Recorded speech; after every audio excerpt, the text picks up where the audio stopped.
একসময় মায়ের কোলে মাথা গুঁজে আশ্রয় খুঁজে নিত সন্তান। বাবার আঙুল ধরে শিখেছিল পথ চলা।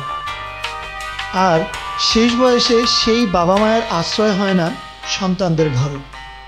চোখের জলে সেই বাবা মায়ের দিন কাটে বৃদ্ধাশ্রমে। সন্তানদের দেখার আকুতি হয়তো তারা ভাষায় প্রকাশ না করতে পারলেও চোখের জলে যেন তা অজস্র ভালোবাসা হয়ে যাবে।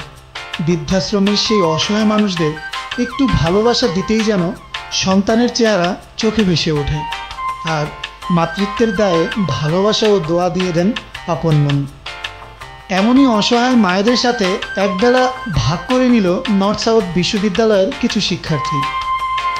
সম্মিলিত বেসরকারি বিশ্ববিদ্যালয়ের ছাত্রলীগের সংগ্রামী সভাপতি রবিউল ইসলাম সজীবের পক্ষ থেকে নর্থ সাউথ বিশ্ববিদ্যালয়ের ছাত্রলীগ ঈদ আনন্দ ভাগাভাগি করে নেওয়ার অংশ হিসেবে উত্তরার মইনারটেক এলাকায় অবস্থিত আপন নিবাস বৃদ্ধাশ্রমে দুপুরের খাবারের আয়োজন করা হয়।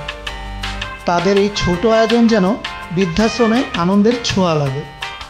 তাদের মুখে ফোটে আনন্দের হাসি। নর্থ সাউথ বিশ্ববিদ্যালয়ের শিক্ষার্থীরা বৃদ্ধাদের সাথে কথা বলে। তারা খুবই খুশি হয়েছিলেন সন্তানের মতো শিক্ষার্থীদের দেখে। এই সময় উপস্থিত ছিলেন ইসিএ ডিপার্টমেন্টের ছাত্র শেখ সাদি, চৈতন্য সাহা, রাহুল হাসান রনি, মোহাম্মদ রাহি এবং আদৃত আল মাহির।